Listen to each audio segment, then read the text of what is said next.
Hey, it's Kate with yogahealer.com, and I'm just gonna say it how I see it today.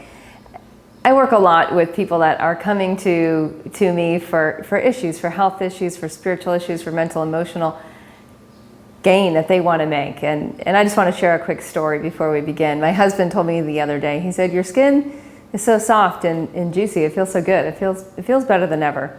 And it's true. My skin is getting younger and healthier the older I get. Simple rituals from Ayurveda have a massive return on investment over time. We're both a bit astounded by our lives and how Ayurveda has affected our lives. Rumi said, "Sell your knowledge and purchase bewilderment." And as I'm rounding the corner in my second decade of a life devoted to learning and sharing Ayurveda and yoga in a modern and practical and down-to-earth, more familial way, I found that the ROI on learning Ayurveda is huge. Our homes carry a gorgeous, clutter-free, high-vibrational state. Our bodies are lean and strong and fit, and our family habits are intentional and automated and actually quite effortless. Our daily food is fast and easy to prep, and our kid is bright and self-sufficient at 9 years old, and honestly, it just keeps getting better every year. And I work with hundreds of people every year, and I know the steps I took to get here. I help my peeps take their own steps on their own journey at their own rate to a better destination. And I know, I'm really deep down, I know what works, and I know what's wrong. And I'm gonna get into that today. I'm gonna talk about what's wrong for most of us listening who come my way, who want to be living at the next level. I'm gonna address the biggest challenges that I face personally, that my course members face, and that you might find you also face on the path of your own awake, enlightened, and vibrant life. And I'm gonna give some real solutions and action steps in this video today. So the biggest issue I see is that we've lost our owner's manual. We have the most sophisticated piece of technology within our skin, and we lost the owner's manual. We've gunked up our gears, we've inflamed our sensors, we've clogged our pipes. We don't know how to be the goddess of the temple, our own temple, in this modern day and age. We know we're sacred, but we don't have the rhythms, we don't have the rituals to tune our own biotechnology. I know I didn't have these rhythms. I was raised on a standard American diet in a standard American household. We're out of rhythm. We eat too late in the day. We eat at times when our bodies can't digest the food we're eating. We carry around undigested food as waste in our cells, which makes us a little lethargic, a little foggy, a little unfit. We don't sleep enough due to hyperstimulating our eyes with tablets and screens. And because we don't sleep enough, we decrease our mental capacity. We don't wake up refreshed.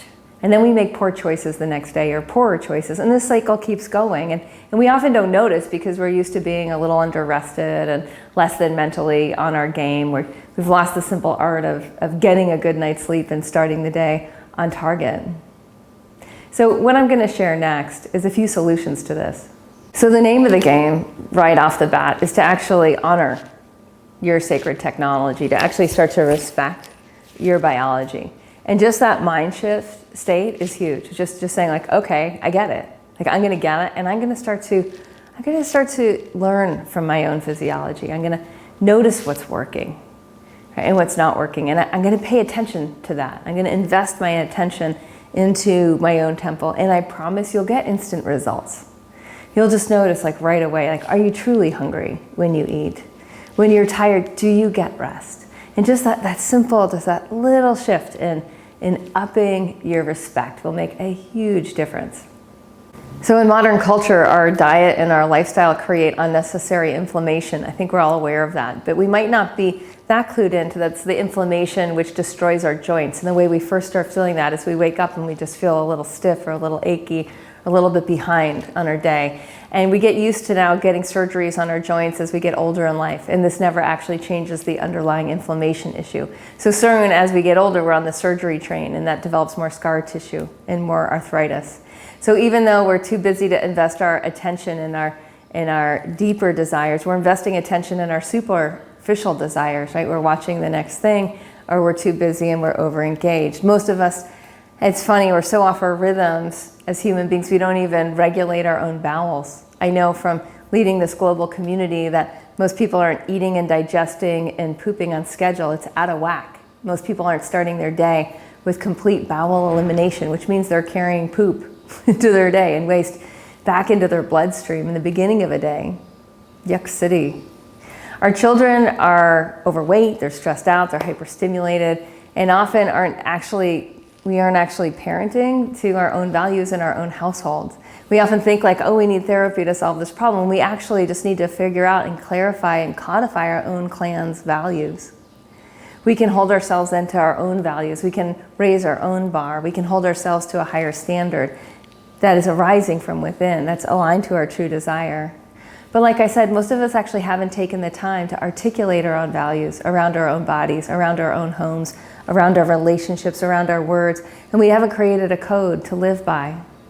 So a very simple action step is to do that, is to actually take some time, write down your values, what are they? And to start to live by them, to notice where you're out of sync with your own values. And another way I notice that we're out of rhythm is that we're not cooking or preparing nourishing food. It actually often seems like a hassle to people instead of a precious gift of our time. It's fascinating to me because we live in this time where we have miracles. We have running water in our kitchens, right? We have in-house refrigeration. We have a cook fire at the twist of a switch, and yet we're out of rhythm. We don't plan ahead. We eat convenient food. Often vegetables are rotting in our refrigerators, and we waste money on convenience. That leaves us less grounded and less connected and less than deeply nourished. We've forgotten how to be in rhythm.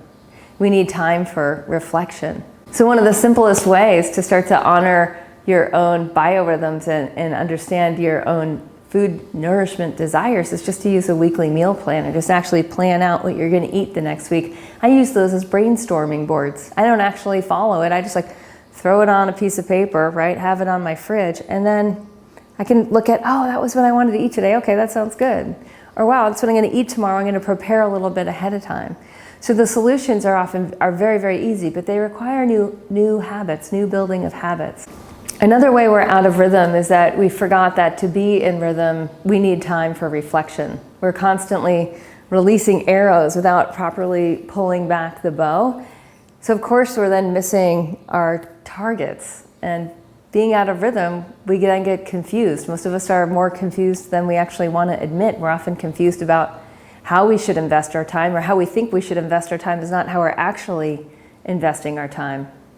We're confused about what we should put in our pie hole. There's so many options out there, and we do get caught up in the next superfood or the next fad or the next way of cooking or eating.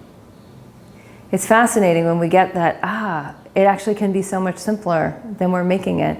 We can actually invest our time how we want to be investing our time, but sometimes what we don't get in that is it takes aligning our biorhythms, right? That our biorhythms have a cycle. They're synchronized, and it's over time. This is a biology that you've inherited, right? It seems like it's yours, but really you're inheriting an incredible piece of technology. This is your temple. If you align your biorhythms to how it's designed, how the owner's manual of your technology is meant to run, right? What you'll find is like, wow, life gets easier. Wow, joy comes in, space opens up, time opens up. Wow, it's really easy to nourish and feed the body. It's easy to put the fuel in. It's easy to let the waste flow out. But while you're out of rhythm, you're actually carrying waste in your entire physiology. The mind is in every cell of the body. So if there's waste in the body, the waste is circulating in the mind, and there's this lack of connection, there's confusion. So it's harder to make really good choices. It's harder to actually get some serious traction to take off in the direction that you want to go next. So to start to do that, just notice your rhythms. Notice you need to go to bed early. Notice to go to bed early, you need to eat a little bit lighter. And when you do, you'll start to notice that your sense organs start to attune. Most people wear out their sense organs before their time and need glasses and hearing aids.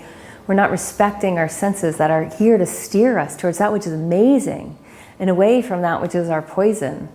We want to actually start to protect our eyes and our ears and our tongue and our touch and our sense of smell. Otherwise, our senses will shut down over time, making our world smaller and smaller. Another big problem I see is that we've forgotten the grandmother's wisdom. Grandmother's wisdom, kitchen medicine, even how to cook, how to eat in line with local seasonal biorhythms. It skipped a generation, and it's up to us. It's actually up to us to bring it back. We've forgotten our own power of healing. We don't even know how to use our hands to heal. We've forgotten how to befriend the plants growing outside our door.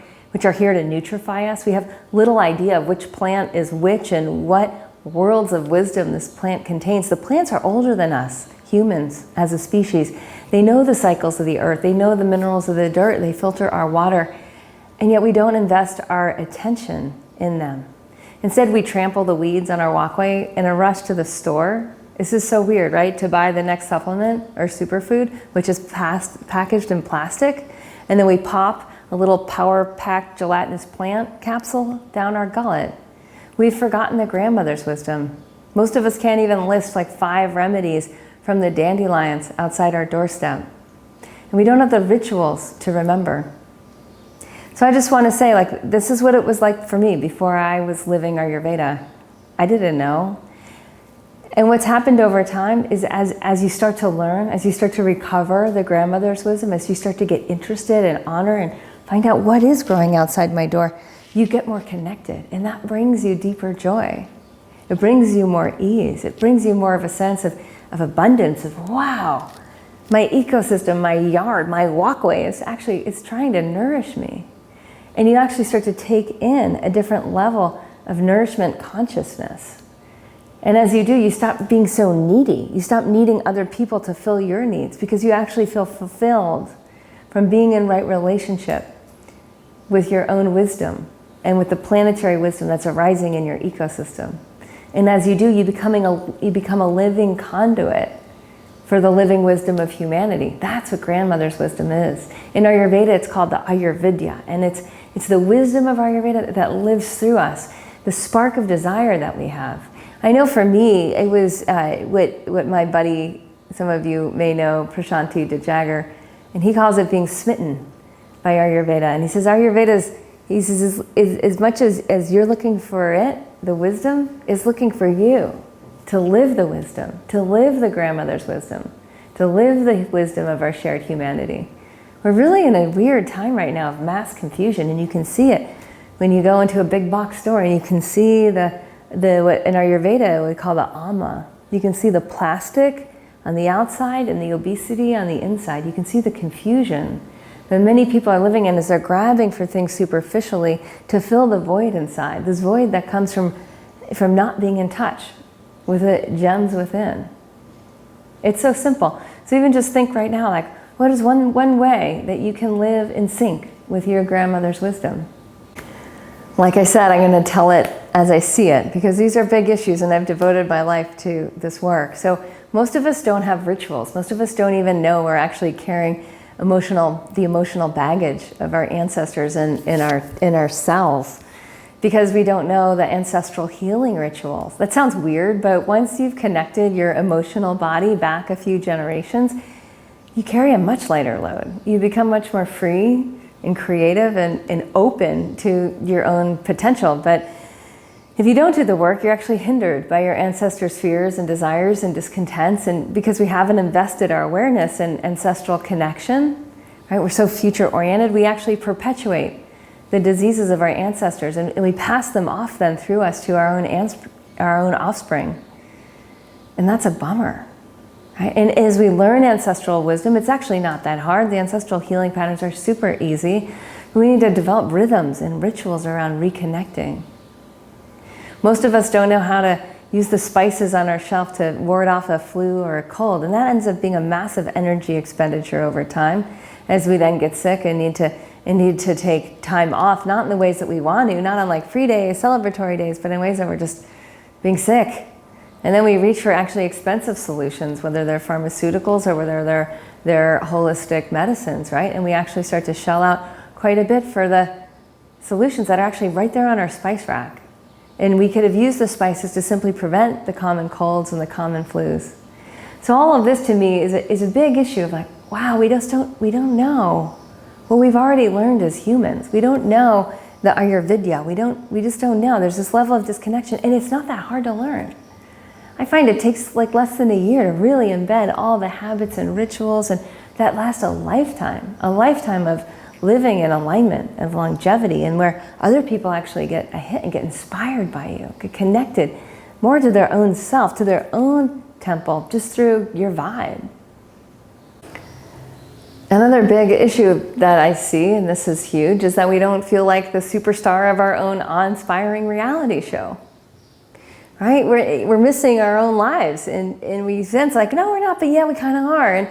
And we often will wake up a little overwhelmed and a little sluggish and not as in control of our time as we want to be. And we might feel good, but not great. And we know that great is possible, or hopefully we do here. We know there is a depth to our own self, to our own thrive, to our own love, to our own spiritual development, to our own bliss that we haven't yet plummeted. When you read about inspiring people, you might feel like you're kind of missing some part of that boat, that you're not authoring your own story to the fullest, but that you're stuck in some sort of in-between space where you're making progress, but the bigger breakthroughs are still ahead. And with living Ayurveda, I found that worlds of freedom are on the other side of just simply aligning the biorhythms, recovering the grandmother's wisdom, reawakening the rhythms and the rituals that bring us into the full knowledge of what our human ancestors have known, and bringing those back into our days to automate our biorhythms, right? So that we thrive. So we have mental capacity, mental clarity, physical robustness. And we're doing this with an easy way of nourishing ourselves from the inside out and from the outside in, that it's actually so much easier than maybe I'm making it sound. Another thing we've forgotten largely as a modern species right now is how to live in fat metabolism. We're metabolizing the sugar that's in our blood. We're constantly snacking or eating between meals or snacking after dinner. And it's actually quite simple to shift into fat metabolism, but it actually took me years. All you have to do is limit when you eat. And the benefits of fat metabolism are enormous. You actually start to experience more ease, more mental clarity, more focus. You're able to do more. You're able to enjoy more because your emotional state is more naturally joyful.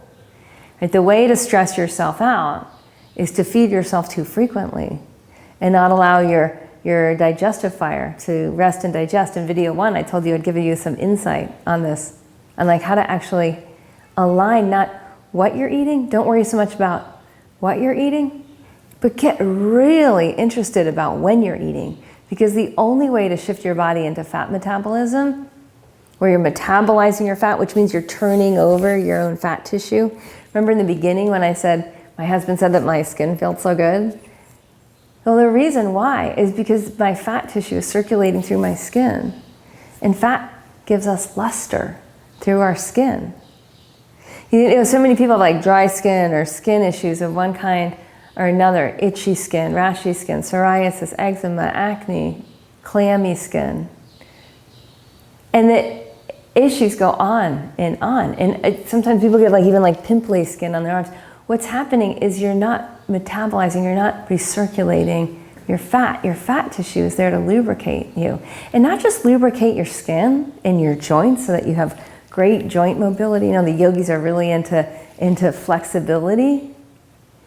Why? Because it's fun to be a flexible person. It's fun to actually be able to move within your own physiology, not be like stiff tin man, right? It gets stiffer as they age and starts to look like that, right? It's fun to actually be awake and alive and to feel the flow of what the yogis call Shakti, what the yogis call the big energy through us. We're designed for this. When I say you have a temple and you have this biotechnology that is actually very, very sensitive, it's a sensitive instrument. Well, it's designed to run on fat. It's not designed to run on sugar, which is why sugar makes you feel crappy, right? But fat, if you're in good digestion, feels really nourishing. It feels really satisfying. It feels what the yogis call unctuous. It carries the vibration of love. So when you're metabolizing fat, what happens is you have lubrication throughout your physiology. You have grease in the wheels, right? You've got grease in the gears. And so everything can click in and run better. But what happens in the mind is even more fascinating. The mind goes into a relaxation response. So instead of having a stressful orientation to your day, which is how the mind will work when you're eating too frequently, because the only way to metabolize your fat, the only way to get your body to burn fat is by not eating too frequently. It's the only way, right? Why? Because your body's not going to go looking for the fat tissue unless unless it needs to, unless there's not stuff unless there's no energy left in your blood, right? There's no more calories to burn in your blood. That's when the body looks for fat. When it looks for fat, it starts to mine the fat tissue. It brings it back into circulation. Now the fat tissue is really fascinating because it stores the toxins in the body. So if you're not metabolizing fat because you're eating too late at night and then you're having milk in your coffee or something like that in the morning, or drinking your green juice right off the bat, there's just too many calories in your system, too many hours of the day. What happens is that the toxins actually get stored in your fat tissue. And then you develop all sorts of sort of like low vibrational energy issues. You actually feel less in tune with your own intuition. You feel like it's harder to focus, like just naturally without the use of stimulants. It's harder to just get clarity and focus and feel like you're living your life on purpose. You're totally aware of your dharma or your bigger purpose, and you've aligned your time to live a life fulfilled. So fat metabolism does a lot of different things besides like having your skin feel better than ever, right? It actually does all of these other things. And the way that we get there is just simply, like what these yogis say, like eat your main meal in the daylight hours. And breakfast can be lighter and dinner can be lighter, or just eat 2 meals a day. And then have a longer fasting time. And what happens is at first it might be hard for you because you're used to the roller coaster. Your mind's used to the roller coaster, your emotions, your cells are actually craving the roller coaster because that's what they've done in the past. Up and down and up and down and up and down. And the roller coaster is kind of fun. Like, don't get me wrong. Like, I like roller coasters every now and then, but it's not the baseline experience I want to be having day to day, right? Because there's a way deeper bliss out there. So you may have a week or so of where you actually transition and you actually wean yourself and you start to experience like, I'm hungry. I haven't felt real hunger. And then you start to notice like, oh, I'm hungry, but if I actually don't eat, it kind of goes away and I drink some water. Oh, maybe I was thirsty. They say that 4 out of 5, actually the University of San Diego did a study and they showed that 4 out of 5 cravings for hunger were actually thirst. Were quenched by thirst. So if you're a typical human being right now, you can more or less know that 4 out of 5 of what you think are hunger signals are actually thirst signals. We're just, like I said before, we're just confused. And the reason we're confused is because we don't know how to operate our temple. We don't know how to keep it clean. We don't know how to get really deep nourishment. We aren't in rhythm with our simple physiological needs for sleep. And part of the reason that this is so hard, what I found, is that our habits are communal. Or do you ever think about that? Like, oh, are your habits communal? What does that even mean? Well, are our habits the habits of our community? Are our habits the habits of our core peeps? It's a good question, isn't it? I mean, a lot of people give me flack on this and they're like, no, I make my own decisions. I'm autonomous. I'm in control of my own reality. But I ask you this, like if everyone around you was metabolizing their fat instead of popping little morsels in their pie hole whenever they wanted, right? And was kind of doing it too frequently throughout the day, not giving their bodies a good 13 to 16 hour fasting break within every 24-hour cycle. If everyone else was doing that, would it be easier for you? Say you decide you're going to eat between 10 a.m. and 6 p.m. That's going to be your feed time. The rest of the time is going to be your fast time. Maybe you have 2 meals in that time and you decide, I'm going to do this. Well, the next thing that might happen is you might get invited out to a party at 7, right? Or dinner might normally be at 8 and it might involve more other people than just you. And all of a sudden you might think like, well, if everybody else had this habit, it'd actually be much easier. In fact, I'd probably already have this habit if everybody else had this habit. And at that point, we start to get clued into like, oh, if our habits are communal, and if our habits are really cultural, and our culture's forgotten grandmother's wisdom, and our culture's living out of sync, then living Ayurveda, like living your own bio wisdom, is going to be a little bit more challenging. And if it's not for you, then great, like awesome, become one of the leaders because we need you out there. We need to shift our culture. So what I found over time is that we can actually help get other people on board. So if you're thinking like, oh, I do want to start living this wisdom. I want to start making some inroads here. just start to write down, like, what do you want to experiment with here? Do you want to experiment with shifting your body deeper into fat metabolism, with experiencing that window between the 13-hour and the 16-hour fast per every 24 hours? And maybe for you, 13 hours is going to be big, meaning you're done eating dinner by 6 and you don't have any calories until 7 in the morning, or any nutrients, right, until 7 in the morning, right? You give your digestion a rest. And what you might find is, like, you just need to have a few conversations, like, hey, I'm going to try this. I'm going to try this 5 out of 7 days this next week, so I can still go to that party, right? And I can still have that normal dinner that we have. But other than that, I'm just going to let every one of my core peeps circle is what I call it, because we have such interesting partnerships and dynamic relationships these days, right? It's not always a family orientation. I'm going to let my core peeps know, hey, I'm going to run this experiment. And this is why I'm going to run this experiment, is I want to feel better, and I want to be better for me. Because if I'm better for me, I'm going to be better for you. So can you support me in running this experiment by just by knowing that I'm doing this? You don't have to actually do anything for me. I just want you to know. And I just want you to not kind of put any roadblocks up for me intentionally. Don't ask me don't give me a hard time for making these changes. Right? Just don't say anything or encourage me if you want. And just putting that out there, I mean, it seems so simple, but what you're actually doing, you're starting to shift your culture. You're starting to shift your community. And at that point, it's going to be way easier for you to start to up-level your habits, because you've publicly announced them, right? You've made a public proclamation of, instead of it just being in your head, I'm going to do this, and then when you don't do it, no one gives you flack but you. Now, so one way that I've been able to live Ayurveda is to get that our habits are communal, and at the center, if you think about it, there's like a very easy diagram, but at the center, if you draw a dot, the center is you, and the circle around you is your core peeps. Those are the people you spend the most time with.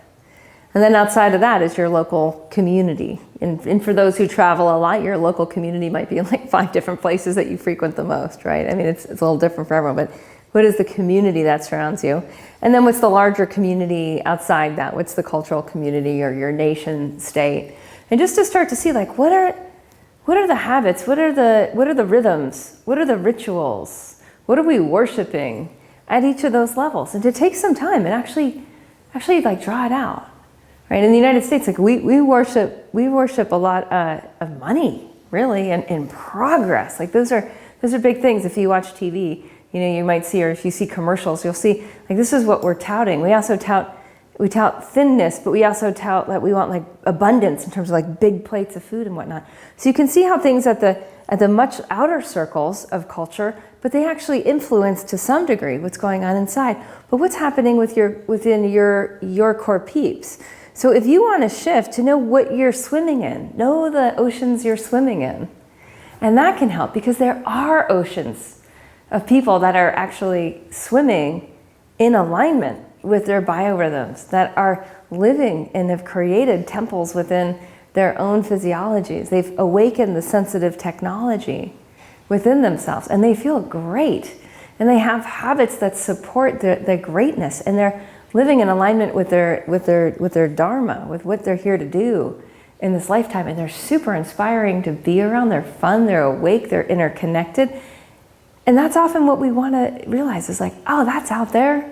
I need to bring myself into where that is. And as I do, I'm actually bringing those people into my core peeps. And that's one of the fastest roads to exponential evolution. Right? To evolving yourself at an exponential level as you start to intentionally get yourself in the right circles where these conversations that light you up are already happening. You start to surround yourself by people who are on a growth path exactly in the ways you want, recovering the rhythms or living in the rhythms that you want to adopt. And as you do, you change the water that you're swimming in. Right? And you start to notice over time, like, oh wow, my core peeps, it's a little different. It's shape-shifted. It's enlarged. Oh, my local community is really living the stuff that lights me up. And so you find more and more, like your life gets more exciting. You find that you actually are becoming the superstar of your own reality TV show. And you're waking up and you're excited about your day and you're in more alignment And it's super easy to take care of like maintenance of your temple because you've already cleaned house, you're aligned, you're in rhythm, and it's being supported now by the outside in. So it's important to know that potential. I know for me, when I tried to start to live in rhythm, in biorhythm, as I learned Ayurveda about 20 years ago, what I found was like, I didn't have that core teaching that I just gave you. I didn't know that. No one was teaching it that way. It was 10 times harder to start to live in rhythm without realizing like, well, how am I going to navigate, when I change what I'm eating, it seems to upset these people. And it seems to be harder to do because everyone else is doing it that way. And if we don't have that map, if we don't have that context, it can just be so much more difficult. So another big issue I see if we're not living Ayurveda, and this is a big one, is we don't know the power of our own constitution. So while most of what I've talked about so far in this video has been the things that we all share in common, right? It's just part of our species. It's our Homo sapienness, right? It's the things that we all share. We all share a collective grandmother's wisdom.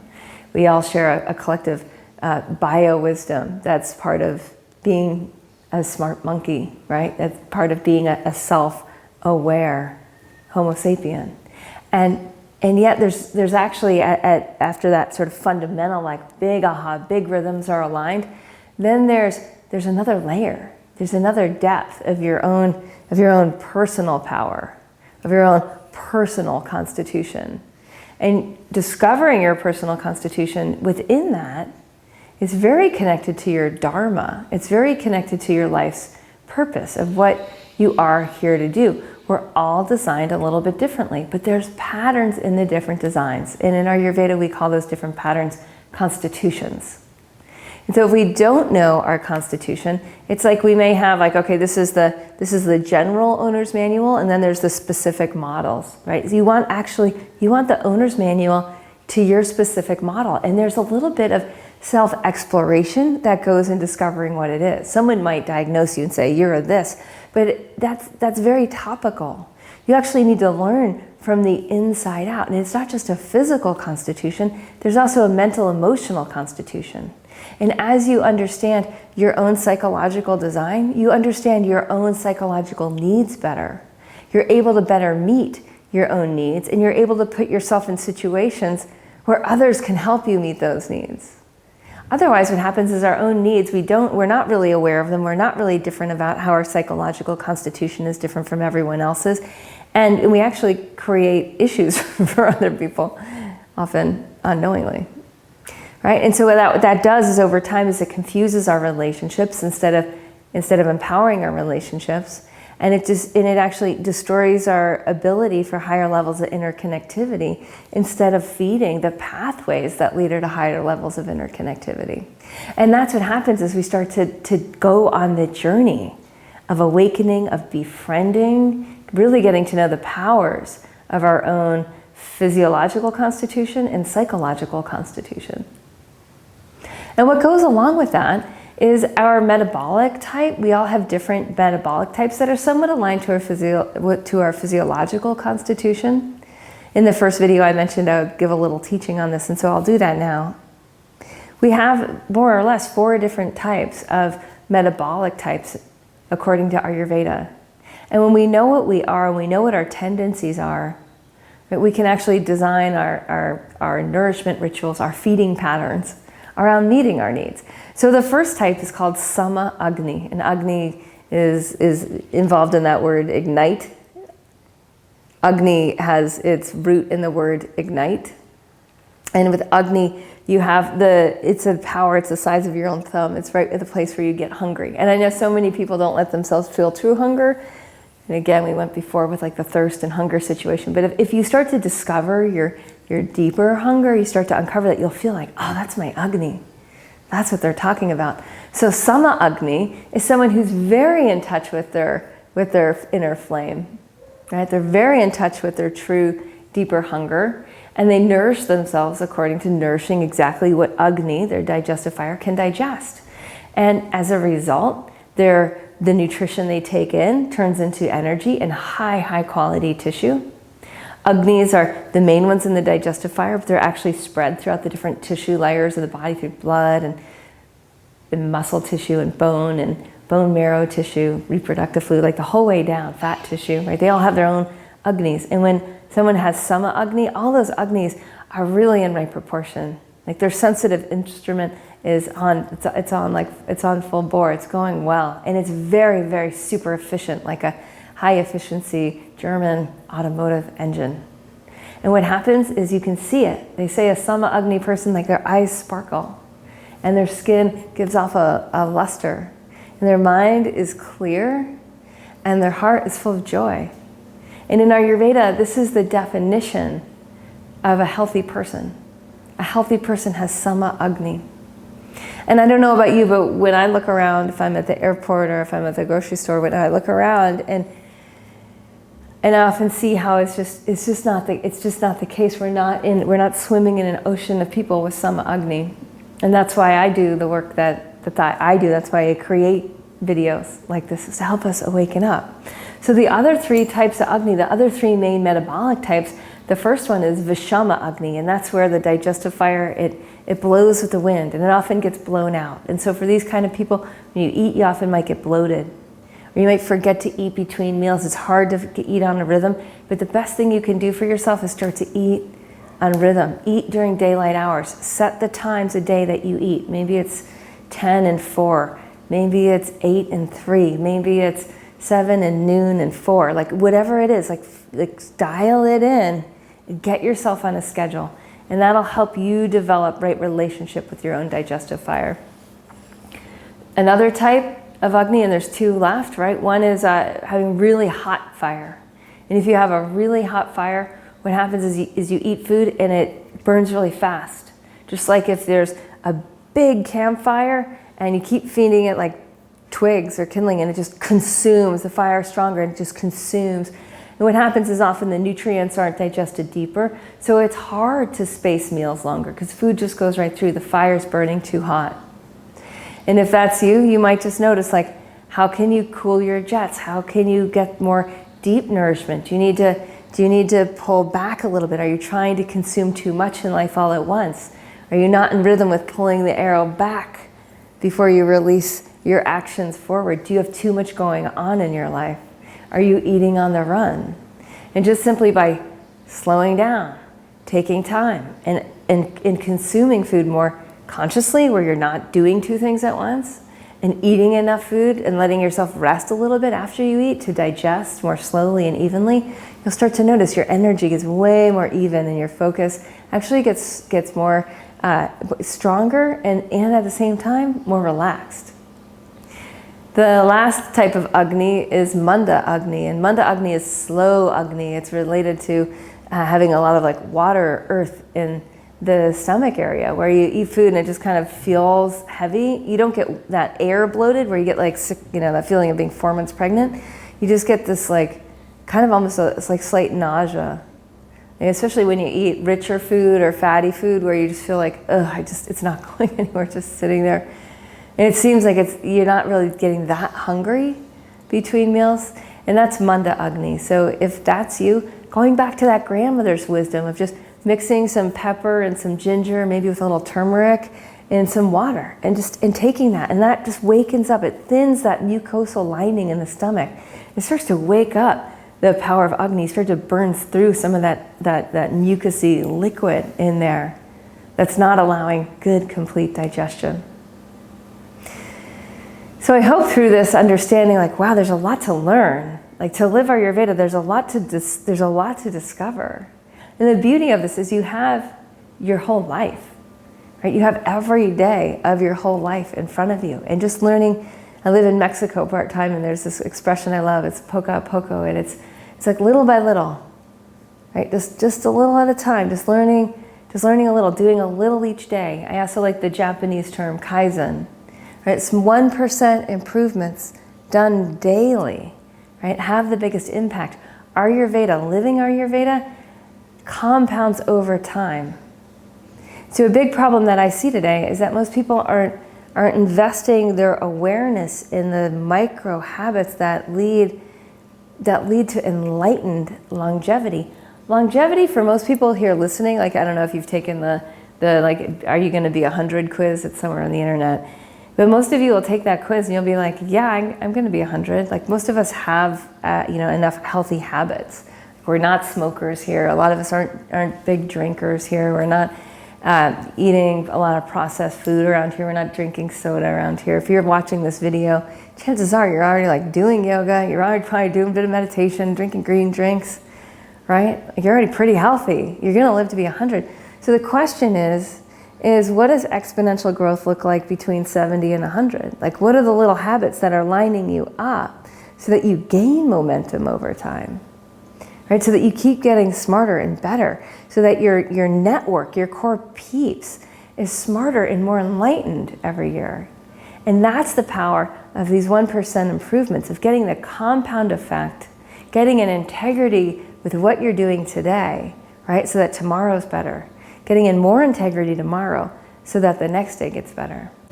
In Ayurveda, they say the leading cause of disease is that you have control over is prajna parada. And it means a failure of your intellect. And the way that I translate that is it's a failure to learn from yesterday. It's my own failure to learn what my body, mind was learning yesterday. It's a failure of me to digest, incorporate that, to learn it, so I don't have to learn it again tomorrow, right? And so when we fail to do that over time, we dumb ourselves down, and we get more confused, and we get more, we get a little more ama, or that undigested food in our systems. We get a little bit more lethargic. We get a little, honestly, stupider, right? Like we don't make as intelligent choices. One thing I hear all the time when people start to live into Ayurveda and awaken their constitution, they awaken their metabolism, they start to live in sync, they start to clean their temple, they start to become the star of their own reality show. And what I often find is they report back to me, they're like, I have so much more money. Like I used to waste so much money, but now it's like because I'm not wasting, I have more. I'm becoming more efficient. And I say, yeah, that's what happens. Is these habits and this lifestyle of living Ayurveda, it awakens the potential of enlightened longevity. It's not just longevity, right? It's not just like living older and getting the surgeries and the hearing aids and and yet our world's getting smaller. It's like, no, our world's actually getting much, much bigger. And as we're aligning, what we're noticing is like, wow, the sky's the limit. And so what lies ahead is so much greater than anything that we've ever done. And what's cool about it is it's all happening because of this energetic efficiency. Our physiology is now running super efficiently. I'm going to tell one more brief story. I know this is a long video, but when I graduated from college and I had been studying basically global environmental politics and policy, and I landed a job in Washington, D.C. at the International Institute for Energy Conservation. And I was working in their energy efficiencies and renewables program. And one of my jobs there was to track factories that the EPA in the United States, our Environmental Protection Agency, that the EPA had said, we need to shut these down. They're creating too much pollution. And they're consuming too much energy. And so what happened is those factories didn't just like close down and get recycled into parts. Those factories got packed up and shipped to developing countries. And my boss needed some statistics. She needed to know where these factories were going. And I found out they were going all over the world. And I was just tracking where they were going. It was the beginning of the internet, in the mid-90s. And I'm just like tracking where these factories are going. And she's pulling together the energy statistics where if they were to invest in efficient technology, how much money they would save over time. How it would be a way smarter investment than packing up this condemned piece of equipment and shipping it somewhere. And when I learned the power of efficiency just on a global scale, of how we're using energy on a global scale, and then I went and studied Ayurveda, and I started learning, oh wow, our bodies is the same. As is outside is inside, as is inside is outside, right? As is above, so is below. And what started to happen, I started to get like, wow, the reason things like intermittent fasting or shifting into fat metabolism, the reason that works for longevity, the reason there's only 2 proven ways to increase your lifespan are calorie restriction and intermittent fasting, is because of the efficiency. Your body stops aging, right? And what happens then is you start to notice like, whoa, everything gets easier. I don't need to consume so much to feel amazing. I feel more blissful. Oh, bliss is on the inside. So I stop buying these things on the outside, hoping that they're going to give me that experience of love or joy or bliss or fulfillment or happiness, right? Because that biochemistry, this is what the yogis say, is that your ananda maya kosha, your biochemistry is designed to give you unending bliss. But most of us don't even scratch the surface of that. And so we look around outside and we buy this stuff to help us feel that spark of like, oh, I've got it now. And then it goes away and then we do it again. So I find as we start to live our Ayurveda, we start to invest very wisely in our future. We start to invest in our core peeps. We invest in our communities. We invest in our conversations that we want to be having. And things really just get better and better and better. So that is the opportunity that we have here. As you start to live Ayurveda, you get the owner's manual to your own temple. And as you live Ayurveda with others, you start to realize that you're entering the experience of exponential evolution. And that's really where the games begin. So in video 3, I'm going to tell you more about my story and more about my path and more about how you can start to live Ayurveda. So look for that. It'll be coming in your email in a day or 2.